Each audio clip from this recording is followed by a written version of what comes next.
और वहीं मध्य प्रदेश के निवाड़ी जिले की बात करें तो जिले के सिंहपुरा गांव में तेज बुखार से पीड़ित 10 माह के बच्चे को एसडीआरएफ की टीम ने रेस्क्यू किया। बेतवा नदी में जलस्तर बढ़ने से निवाड़ी जिले से सिंहपुरा गांव का संपर्क कट गया है।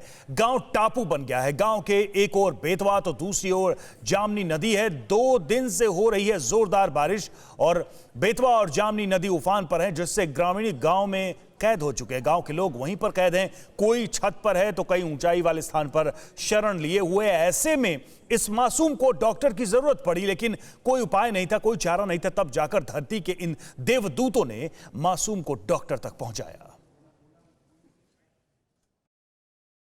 यहाँ से सूचना प्राप्त हुई थी, एक 10 माह का बच्चा है जिसको बहुत ही तेज बुखार और उसकी हालत काफ़ी सीरियस है। उसको नदी पार करा के झांसी पहुँचाना है। तो उस सूचना पर तुरंत टीम गठित हुई, होमगार्ड एवं एसडीआरएफ की संयुक्त, और रेस्क्यू कर उनको इस पार लाया गया। अब उपचार के लिए झांसी ले जा रहा है बच्चे को। और मध्य प्रदेश के बाद अब बात राजस्थान की। राजस्थान के कोटा में पूरी रात मूसलाधार बारिश हुई है और कोटा के ऐसे कई इलाके हैं जो इस वक्त जलमग्न हो चुके हैं। सड़क पर जगह जगह जल भराव है। कई कॉलोनियों के घरों तक में पानी जा पहुंचा है। पूरी रात लोग सो नहीं पाए। रेस्क्यू दल भी मौजूद रहा ताकि लोगों को रेस्क्यू किया जा सके। ये राजस्थान के कोटा की तस्वीर आप देख रहे हैं। आधी आधी डूबी हुई आपको नजर आ रही है मंजिलें और साथ ही मकान भी, और सड़क दूर दूर तक नजर नहीं आ रही है। कई ऐसी कॉलोनीज हैं जहां तक पानी जा पहुंचा है। रेस्क्यू दल मौके पर। और इधर राजस्थान में लगातार हो रही मूसलाधार बारिश की वजह से कई जिलों में बाढ़ जैसे हालात हैं। झालावाड़ और टोंक में हालात बेकाबू हो चुके हैं। टोंक में सड़कें दरिया में तब्दील हो चुकी हैं, जबकि शहर की गलियों और घरों में बाढ़ का पानी घुस गया है।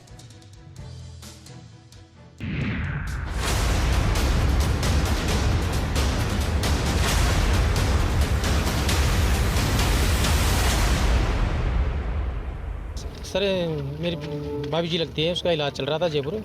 तो वहाँ पे उसकी डेथ हो गई, तो उसको जयपुर से लेकर आ रहे थे यहाँ पे। तो इसमें एक खाला पड़ता हमारे गांव के पास में। तो वहाँ पे क्या है कि एम्बुलेंस बह गई, तो उसमें तीनों घर गए थे। तो तीनों में से तीनों की मौत हो गई और मेरी भाभी और उसका लड़का था तो वो तो उसको तो निकाल लिया। और भाई साहब जो वो भी मिले नहीं, तलाश जारी है। पत्नी की मौत का गम, उस पर ये सैलाब का सितम। इस शख्स की भाभी की इलाज के दौरान मौत हो गई। शव को गांव लाते समय सड़क पर पानी के तेज बहाव में एम्बुलेंस बह गई। मृतक महिला का पति और बेटा सैलाब में समा गया। एनडीआरएफ की टीम ने बच्चे के शव को खोज निकाला, लेकिन शख्स की तलाश अभी भी है।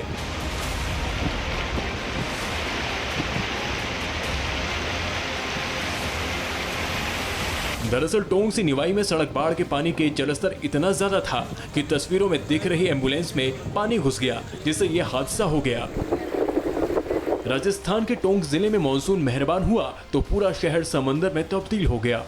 निवाई नगर पालिका सहित उपखंड क्षेत्र में लगातार बारिश से बाढ़ जैसे हालात हैं। शहर की गलियों से लेकर सड़कों और सरकारी दफ्तरों तक सब जलमग्न हैं। सब कुछ पानी के कागज की कश्ती की तरह तैर रहे हैं। यहाँ देखिए इस कार को जो पानी में तैर रही है। यही हाल सीरस रेलवे स्टेशन के बाहर का है, जहां पानी से भरे होने के कारण यात्रियों को भारी परेशानियों का सामना करना पड़ रहा है। करीब 5 से 6 फीट पानी भरने के बाद हालात पूरी तरह से बदतर बने हुए हैं। सड़कों पर दरिया जैसे हालात हैं। 1 से 2 फीट पानी सड़क पर चल रहा है। दहाड़ मारता पानी लोगों को डरा रहा है। मोटरसाइकिलों को सैलाब में बहने से बचाने के लिए बांध दिया गया है। बाढ़ग्रस्त इलाकों से मासूमों को कंधे पर रखकर सुरक्षित जगहों पर पहुंचाया गया। बुजुर्गों को जवानों ने पीठ पर लादकर रेस्क्यू किया।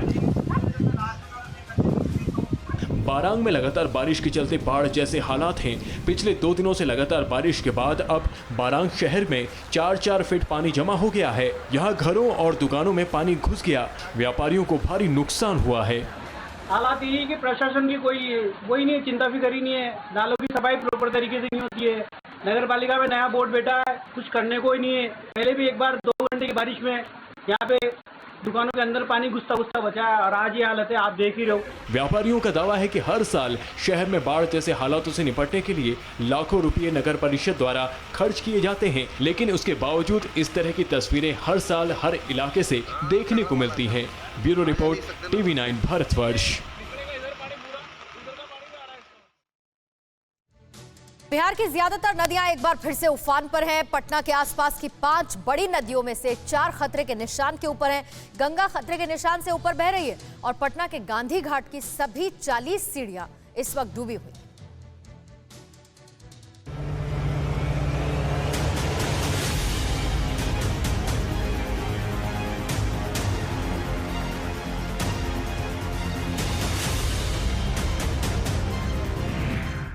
एक बार फिर बिहार की लगभग सभी नदियां उफान पर हैं और उनमें से ज़्यादातर खतरे के निशान से ऊपर बह रही हैं, यानी कि बिहार पर एक बार फिर से बाढ़ का बड़ा खतरा मंडरा रहा है और इस बार जद में है बिहार की राजधानी पटना भी।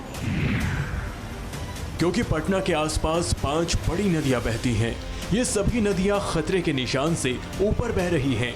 बात अगर गंगा की करें तो गंगा नदी इस वक्त खतरे के निशान से लगातार ऊपर बह रही है। डराने वाली बात यह है कि गंगा का जलस्तर हर घंटे लगभग 2 सेंटीमीटर बढ़ रहा है। गंगा घाट पर गंगा अपने रौद्र रूप में है। और गांधी घाट पे मैं मौजूद हूँ। गांधी घाट पर 40 सीढ़ियाँ हैं और उन 40 सीढ़ियों में से मात्र एक सीढ़ी बची हुई है, यानी कि सारी सीढ़ियाँ डूब चुकी हैं। लेकिन इस भयावहता का अंदाज़ा लगाया जा सकता है कि गंगा किस तरह से अपने उफान पे है। पूरा दियरा का जो इलाका है वो डूब चुका है, वहाँ से लोग पलायन कर चुके हैं। कई इलाके ऐसे हैं जो गंगा के अलावा जो नदियाँ हैं, पुनपुन है, दरधा है, उन नदियों के किनारे जो गाँव बसे हुए हैं वो जलमग्न हो चुके हैं। मसौड़ी और धनरुआ के कई पंचायत डूब चुके हैं। लेकिन आप गांधी घाट की अगर तस्वीरें हम आपको दिखलाएं तो ये गांधी घाट है और हाल के वर्षों में शायद ही कभी पानी पूरी सीढ़ियों के ऊपर तक पहुंचा हो। सिद्धार्थ राय जी हैं जो यहाँ पर मास्टर पायलट हैं इस जहाज के। ये बताइए, कभी इस तरह की स्थिति हाल के वर्षों में पैदा हुई है क्या? हाल के वर्षों में तो नहीं, 2016 में स्थिति आया था जो काफ़ी पानी बढ़ गई चुकी थी। उस वक्त डेंजर लेवल से काफ़ी क्रॉस कर गया था। लेकिन अभी हाल फिलहाल में पिछले 2-3 साल में इस तरह का नहीं पानी का लेवल आया। यही ख्याल से हम लोग जहाज़ भी बंद रखे हैं। ऑफिस को भी हम लोग सूचना दे दिए हैं, पानी की स्थिति से वाकिफ़ करा दिए हैं। और नदी में इतना कचरा बह रहा है जिसे देख रहे हैं, जट्टी वगैरह भी हम लोग को सुरक्षित नहीं है। सारा कर्मचारी लगा हुआ है कि इसको